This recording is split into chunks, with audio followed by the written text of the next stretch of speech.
Bonjour à tous et bienvenue dans ce retour d'expérience sur Kotlin et Liferay. Avant de commencer, je vais me présenter rapidement. Vincent Coubret, je suis développeur Java et Kotlin au sein de Sedona Solutions.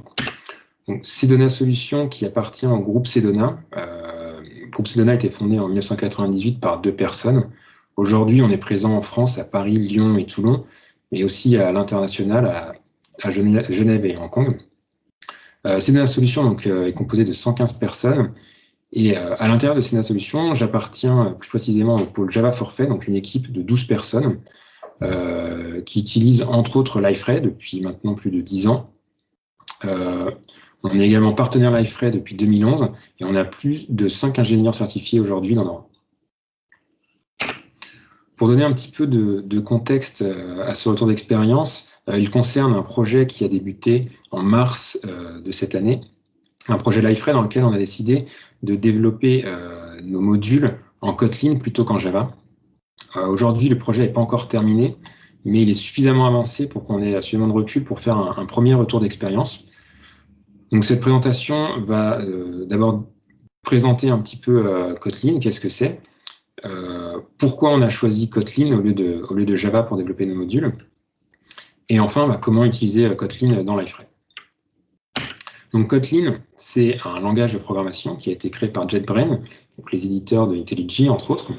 C'est un langage qui est orienté objet. C'est aussi un langage fonctionnel, c'est-à-dire que les fonctions peuvent être utilisées en tant que valeur. On peut par exemple stocker une fonction dans une variable ou utiliser une fonction en tant que paramètre d'une autre fonction. C'est un petit peu le même principe que les lambda en Java. Enfin, c'est exactement le même principe que les lambda en Java. Ça a d'ailleurs le même nom qu'en Kotlin. Un autre élément des langages fonctionnels, c'est on a des variables, on peut avoir des variables immuables, donc des variables qui ne peuvent pas changer d'état après leur création. On leur affecte une valeur lors de leur instantiation et elles auront cette valeur tout au long de leur vie. C'est un langage qui est statiquement typé, donc comme Java, c'est-à-dire qu'on définit le type d'une variable à sa création et la variable ne peut pas changer de type au cours de sa vie. Cependant, dans Kotlin, on supporte l'inférence de type, c'est-à-dire que le compilateur peut déduire tout seul et automatiquement le type d'une variable en fonction de la valeur qu'on essaie de lui affecter.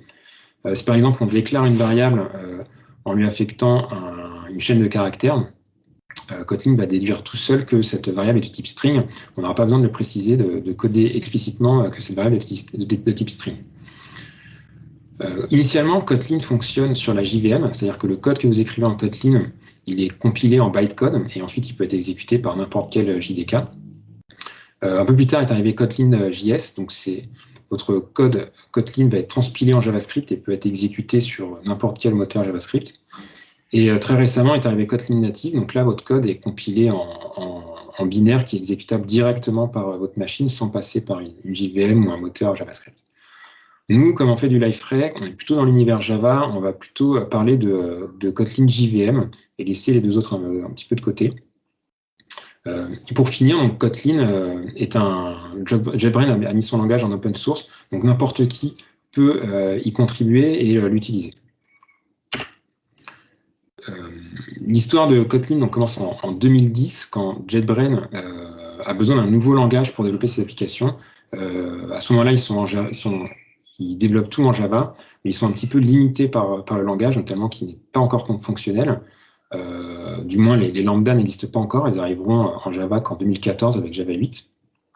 Donc ils ont besoin d'un nouveau langage, mais qui est 100% compatible avec Java, parce qu'ils ne peuvent pas migrer tout leur code d'un coup. Il y aura forcément une période de temps où leur nouveau code devra cohabiter avec le code existant en Java. Et ils ne trouvent pas de code, de langage qui correspond à ce qu'ils veulent dans les langages existants à l'époque. Donc ils décident de créer le leur. C'est comme ça que va naître Kotlin. Ils vont travailler dessus pendant un peu plus de 5 ans. Et en février 2016, ils vont sortir la première version de Kotlin.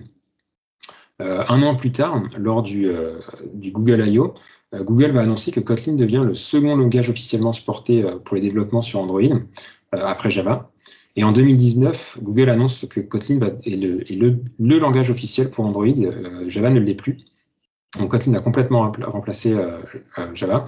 Et c'est un petit peu cette adoption très rapide par Google et la communauté Android pour les développements sur Android de Kotlin qui ont donné l'impression que Kotlin était réservé au développement sur Android, En tout cas, moi, c'est l'impression que j'avais jusqu'en il y a peu encore, jusqu'à ce qu'au final, je commence à me renseigner sur le sujet et que je vois qu'en fait, ben non, Kotlin, à la base, il est prévu pour remplacer Java et il peut être utilisé partout où on pourrait utiliser du Java, pas uniquement pour faire du Kotlin.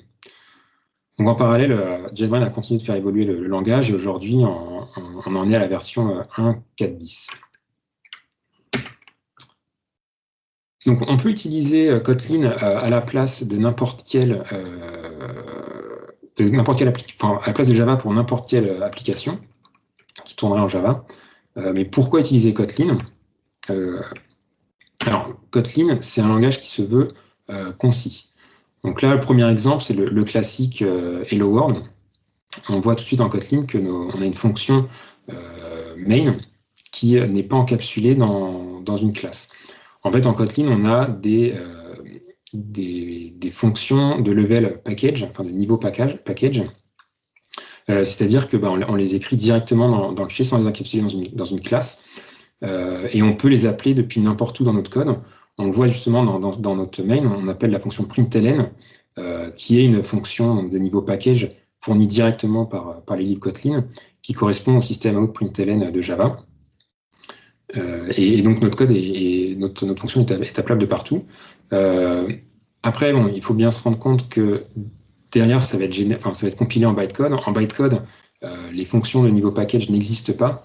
Donc ce qui va se passer, c'est que lors de la compilation, le compilateur va créer une classe qui reprendra le nom de votre fichier et il va y ajouter toutes les fonctions de niveau package, il va les ajouter dans cette classe en tant que méthode statique.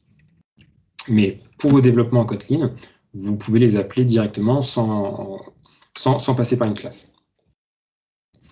Là, le côté concis de Kotlin n'est pas forcément visible, on gagne juste une ligne. C'est un petit peu plus flagrant quand on commence à déclarer des objets. Là, on a un exemple d'un objet assez simple, un objet point qui a juste deux attributs, x et y, deux entiers. En Java, on voit que ça prend tout de suite une vingtaine de lignes, parce qu'il faut déclarer nos attributs, il faut déclarer le constructeur qui va ne faire que des affectations, et il faut déclarer aussi tous nos getters et nos setters. En Kotlin, c'est un petit peu plus simple. On déclare juste le nom de notre classe, le constructeur, en tout cas la signature du constructeur avec les attributs de notre classe, et Kotlin, le compilateur, va générer tout le reste. Donc il va générer, donc là il voit que dans notre constructeur on a deux attributs x et y qui sont des entiers. Donc il va nous créer deux attributs privés x et y. Il va nous générer le constructeur qui correspond et qui va affecter les valeurs à nos attributs. Et il va générer aussi tous les getters et les setters. Là, il faut bien se rendre compte que les deux exemples en Java et en Kotlin génèrent exactement le même bytecode. Ensuite, là, l'utilisation, comment ça fonctionne. Donc, on déclare une variable point et on appelle le constructeur dessus. Donc, en Kotlin, on n'a pas besoin du mot-clé new. D'ailleurs, il n'existe pas. On appelle directement le constructeur. On voit du coup aussi l'inférence de type. On n'a pas déclaré point comme étant de type point. Le compilateur va le déduire automatiquement puisqu'on appelle le constructeur de la classe point. Donc, il sait que notre variable est de type point. Et ensuite, pour appeler et modifier nos attributs, on peut les appeler directement. Donc on fait .x égale 1, ça va bien modifier notre variable x, et pour y accéder, on fait .x, on va bien récupérer notre valeur qui est stockée dans x. On peut avoir l'impression que du coup on y accède directement. En vrai, dans le bytecode qui va être généré, pour le .x égale 1, dans le bytecode, ça va être remplacé par le setter de x. On va bien appeler le setter, notre variable x dans le bytecode elle est bien privée. Et pareil dans le println, on va bien appeler le getter de x et pas directement l'attribut. Là, on a vu qu'on a déclaré nos variables avec le mot-clé var, donc ça c'est pour avoir des variables qui peuvent être modifiées au cours de leur vie. On peut aussi les déclarer en tant que val, donc là elles deviennent immuables, on ne peut plus les modifier. Quand on déclare un attribut avec le mot-clé val, le compilateur ne générera pas de setter pour cet attribut. Donc là, notre .x égale 1 va nous renvoyer une erreur à la compilation puisque on n'a pas le droit de le modifier, cette variable est devenue immuable, il n'y a pas de setter. On peut également rajouter le mot-clé privé. Dans ce cas-là, Kotlin ne génère même plus de getter, on ne peut plus y accéder en dehors de la classe.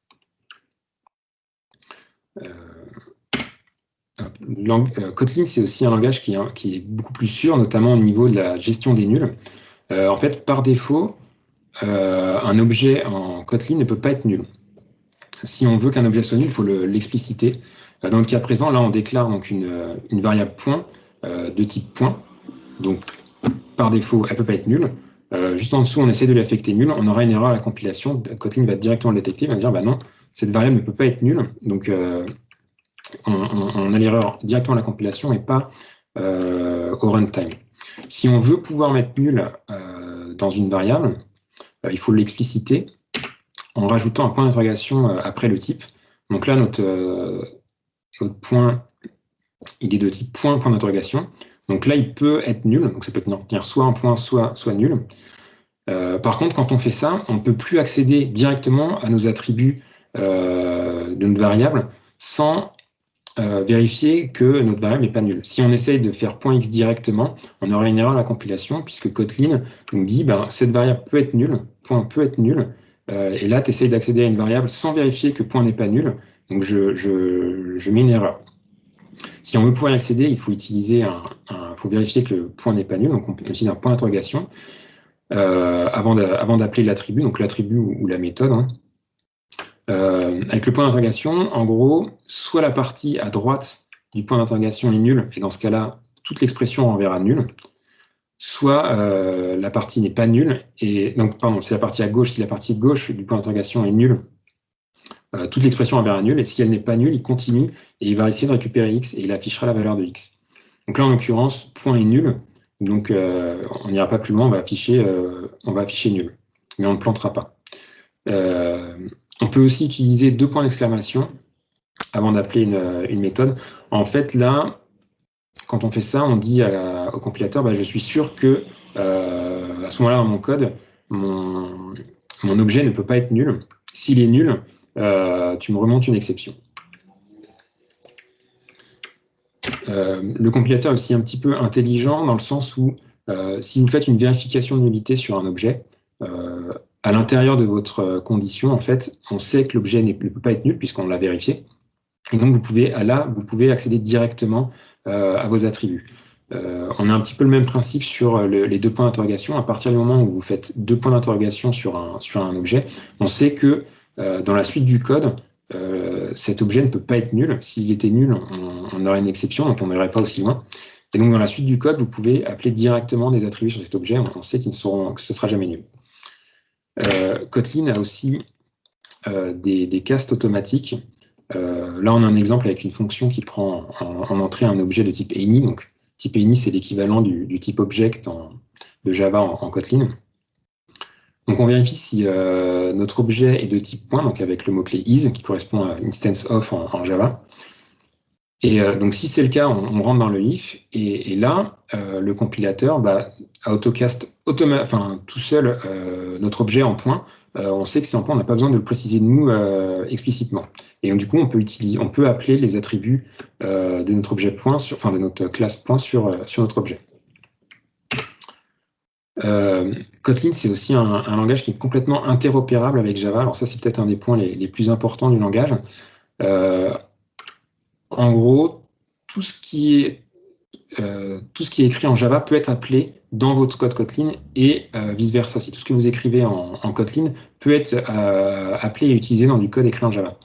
Là, on a un exemple, on a une classe utilitaire qui s'appelle util avec une méthode assez simple qui additionne deux nombres et qui est écrite en Java, qui sera dans une lib Java. Dans notre code Kotlin, on va avoir en dépendance cette lib Java et on pourra appeler directement les méthodes de cette lib comme si elles étaient écrites en Kotlin. Et c'est pareil, tout ce qu'on va écrire en Kotlin donc, peut aussi être appelé dans une lib en Java. On a aussi les data classes. Donc, une data class, c'est une classe sur laquelle on a rajouté le mot-clé data devant. Donc, c'est une classe qui va générer tous les attributs, le constructeur et tous les getters comme une classe normale. Sauf qu'en plus, elle va aussi générer les méthodes toString, les méthodes equals et hashcode. La méthode toString, elle va être générée et surtout, elle va afficher tous les champs et leurs valeurs de notre classe. La méthode equal, ça va faire une comparaison champ à champ de nos objets.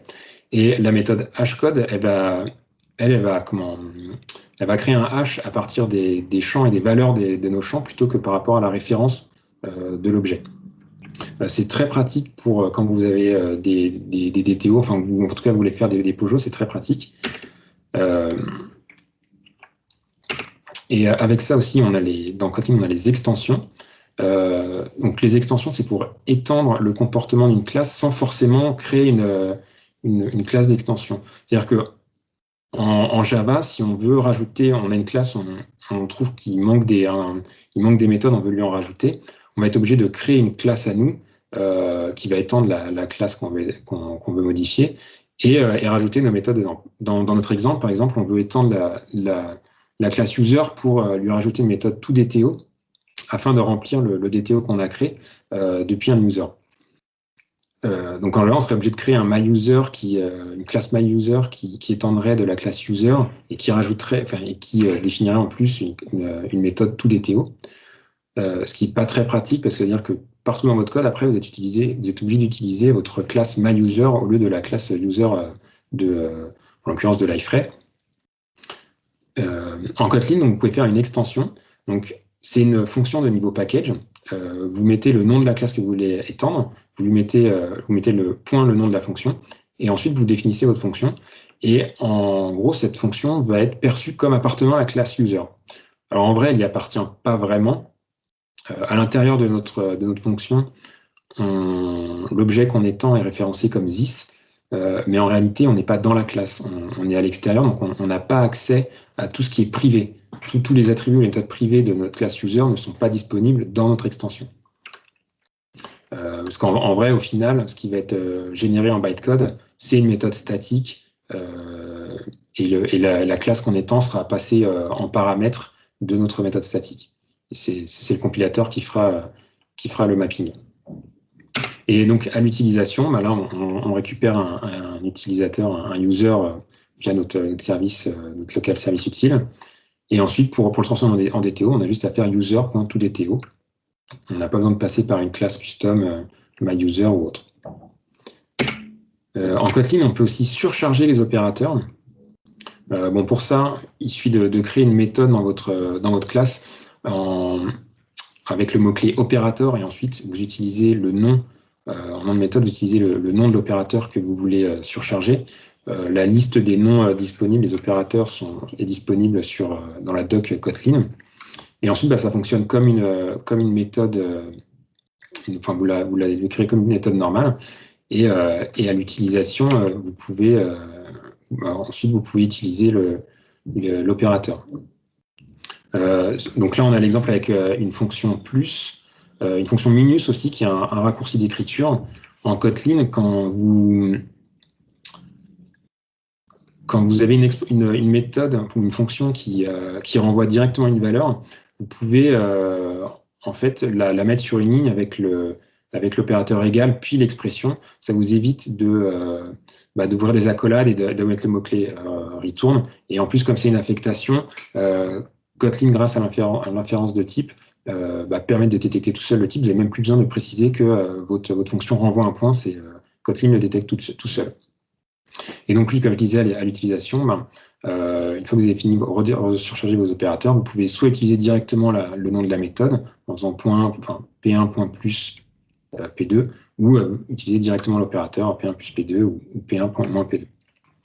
Donc, on vient de voir plusieurs exemples qui justifient pourquoi on a voulu utiliser Kotlin à la place de Java. Au final, on a un langage qui est plus concis, plus sûr. On écrit moins de code, on a du coup moins de code aussi à relire lorsqu'on fait des code reviews ou qu'on va valider des merge requests.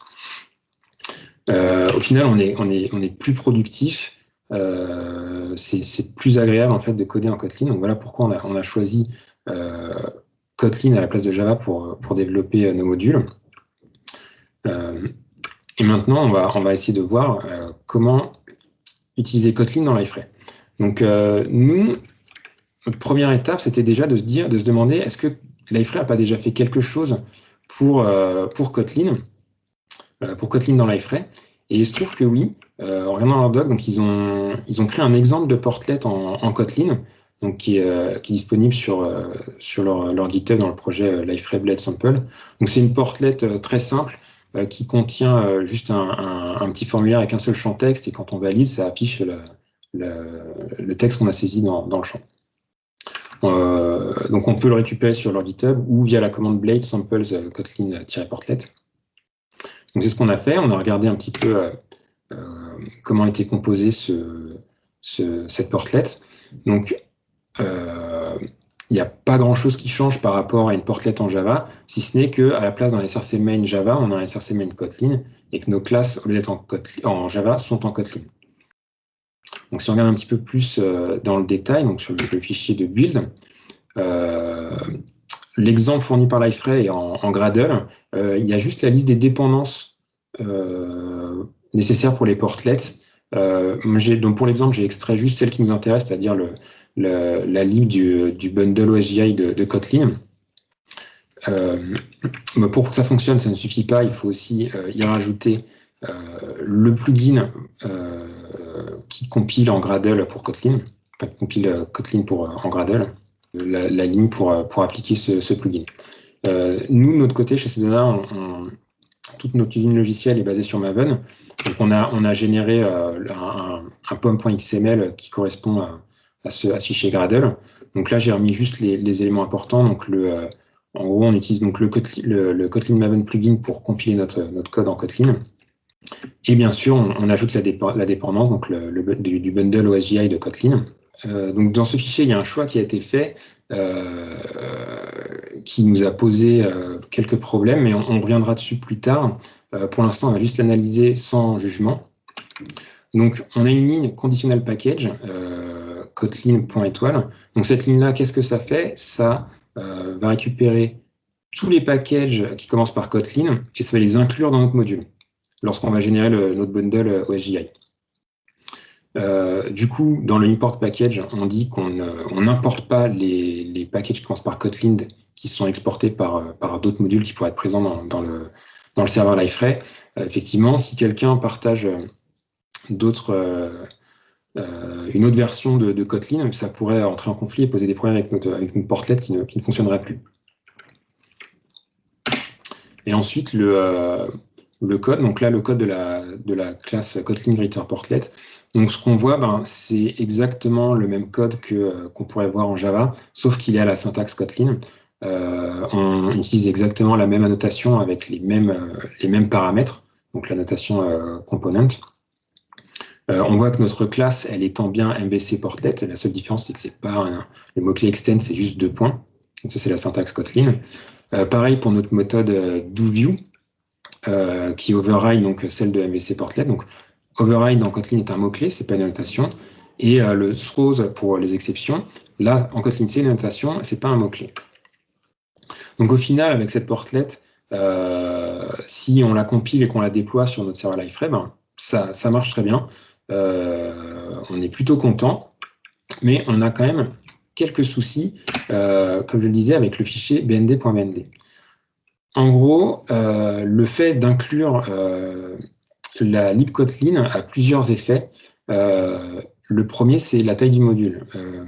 Là, on a une portlet qui est normalement pas très grosse, il n'y a pas grand-chose dedans, il y a 3 classes et une JSP. Elle devrait faire quelques kilos au max. Et au final, notre module, il se retrouve à quelques mégas parce qu'on inclut tout Kotlin dedans. Le temps de compilation, pareil, il est très long, il est supérieur à 40 secondes.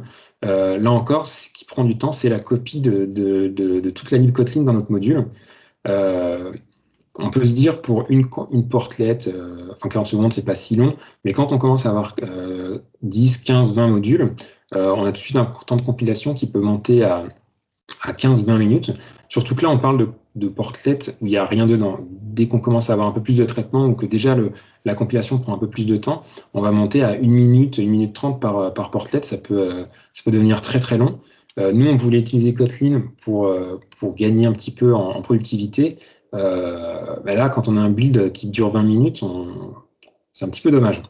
Et un autre point aussi qui est provoqué par ça, alors ça, on n'avait pas détecté tout de suite que ça venait de l'inclusion de Kotlin dans notre module Mais on a un problème pour lancer nos tests unitaires depuis l'IDE.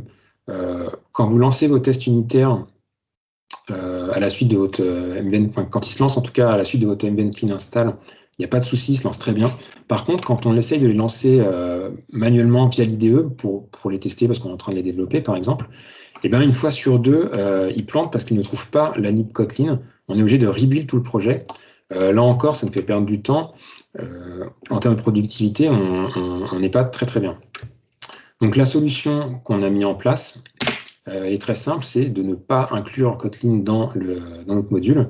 On va plutôt choisir de le déployer, enfin de récupérer le module OSGI fourni par JetBrains et de le déployer directement dans Liferay. Et en fait, tous nos modules vont importer la lib Kotlin depuis le module Kotlin qu'on aura déployé. De manière générale, d'ailleurs, il vaut mieux faire comme ça.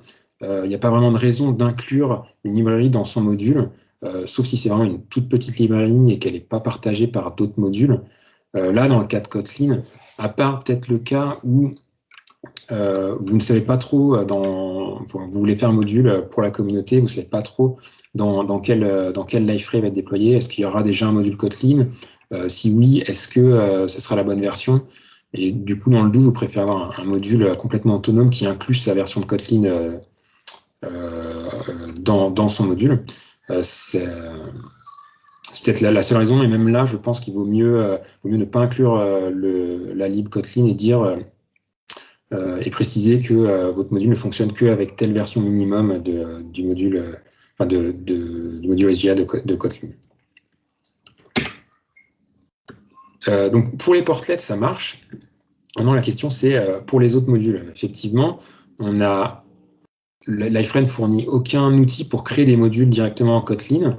On peut se baser sur l'exemple des portlets pour créer nos portlets, mais pas pour les autres modules. Après, on a vu que il n'y avait pas grand-chose qui changeait. Donc nous, on a mis en place une procédure manuelle, parce qu'effectivement, c'est assez rapide. En gros, on génère notre module du type qu'on veut grâce aux archetypes Maven.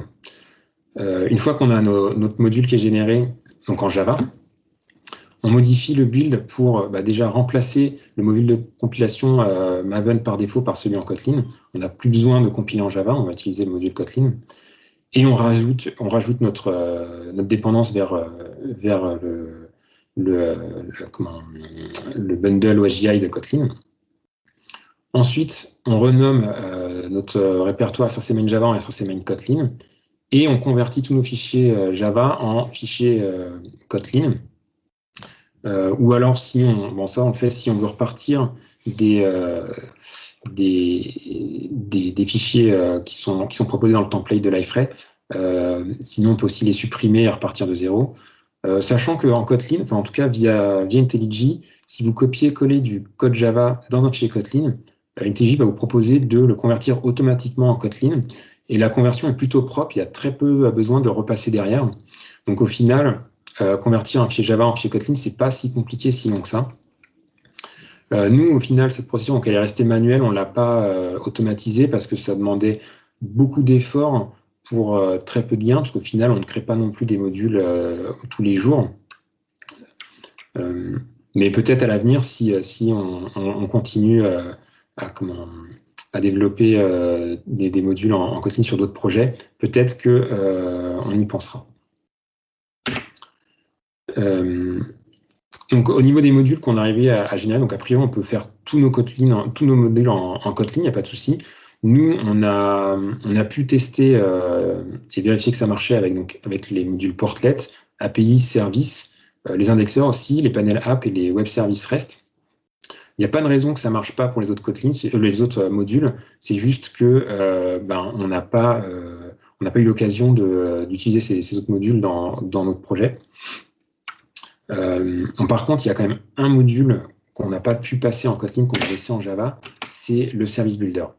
Effectivement, comme il est généré par Liferay et qu'il est généré en Java, on ne s'est pas amusé à le reconvertir en Kotlin ou à automatiser une conversion en Kotlin. Là encore, c'était beaucoup d'efforts pour zéro gain, puisque au final, il est entièrement généré par Liferay. on a très peu besoin d'y toucher, on y touche vraiment que de manière très ponctuelle pour modifier un petit peu l'implémentation de nos local services, mais c'est vraiment des actions qui sont assez ponctuelles, voire négligeables sur l'ensemble des développements qu'il y a sur le projet. Et puis comme Kotlin est complètement interopérable avec Java, on peut l'appeler, même s'il est en Java, on peut appeler nos services dans nos modules, donc il y a vraiment, il n'y a pas vraiment beaucoup de raisons de le passer en Kotlin. Après, peut-être, si un jour Liferay propose de le générer en Kotlin, pourquoi pas, mais en attendant, il reste en Java. Donc là, quelques exemples de modules en Kotlin. Donc le service, donc on a dans la partie API, on a l'interface, dans le haut de notre exemple. Et dans la deuxième partie de l'exemple, donc l'implémentation. Donc là encore, c'est comme en Java, sauf que c'est la syntaxe Kotlin qui est utilisée. Petit raccourci d'écriture quand même pour la déclaration des services dont dépend votre service. Où là, donc, on utilise le mot-clé letInitVar pour dire on déclare un attribut, mais on ne l'initialise pas tout de suite. Grâce à letInit, en fait, on peut dire à Kotlin, c'est pas grave s'il n'est pas initialisé tout de suite, il sera initialisé plus tard. On te garantit qu'il sera initialisé avant qu'on l'utilise. Parce que si on ne met pas letInit, en fait, Kotlin n'accepte pas qu'on déclare des attributs sans les instancier, sans leur donner de valeur au moment de la déclaration. Et la référence, donc là on utilise une annotation ciblée, parce que comme la référence doit être sur le setter, et qu'en Kotlin on n'a pas envie de réécrire le setter juste pour pouvoir mettre un arrobase référence dessus, on peut dire sur le champ, on peut lui mettre une référence ciblée, c'est-à-dire que là en gros on lui dit arrobase, donc la cible de notre annotation, pardon, l'annotation. Et donc là, en gros, on dit, j'applique l'annotation référence sur le setter de mon attribut user local service. Donc là, en une seule ligne, on écrit en une seule ligne ce qu'on écrit en 5 lignes en Java. Quand on a 5-6 services, ça nous permet d'avoir juste 5-6 lignes au lieu d'en avoir une trentaine. Donc là encore, un grand gain de place et un grand gain au niveau aussi en termes de temps d'écriture et de lecture du code. Un dernier exemple aussi, donc un lifecycle event. Donc pareil, là, c'est comme en Java, mais avec la syntaxe Kotlin. Juste dans l'exemple, on a un companion object. Donc ça, c'est la façon de faire en Kotlin pour avoir des méthodes ou des attributs de classe. Comme j'ai dit, il n'y a pas d'attributs statiques ou de méthodes statiques en Kotlin. Donc là, en fait, comment on fait? Le mot-clé object, c'est pour déclarer des singletons en Kotlin. Donc là, on a un singleton qui n'est pas nommé. Et companion object, donc en fait, on lie notre singleton à la classe parent, donc en l'occurrence login post action. Donc ça veut dire que les attributs, tous les membres de notre singleton ne peuvent être appelables que qu'en passant par notre classe. Donc là, si notre attribut logger n'était pas private, on pourrait l'appeler à l'extérieur de notre classe en faisant login post action .logger. Là, il est private, on peut l'atteindre de l'extérieur. Et à l'intérieur de notre classe, on peut y accéder directement sans forcément préciser qui vient de cette classe-là, puisqu'on le sait, on est à l'intérieur de la classe. Et pour conclure, donc Kotlin dans Liferay, oui, c'est possible. On peut écrire tous les modules en Kotlin, ou presque, par le service builder. Et c'est en plus très simple de passer, de les faire fonctionner. Il n'y a pas beaucoup de modifications à faire pour avoir des modules en Kotlin qui fonctionnent dans votre Liferay. Et au final, vous avez un vrai gain en productivité, puisque vous avez un code qui est beaucoup plus concis, beaucoup plus simple à lire et à écrire, et qui est beaucoup plus sûr. Donc j'espère que je vous ai donné envie de développer vos prochains modules Liferay en Kotlin, ou même juste de développer en Kotlin tout court. Je vous remercie pour votre attention, et je remercie Liferay pour l'opportunité de pouvoir présenter ce retour d'expérience sur Kotlin dans Liferay.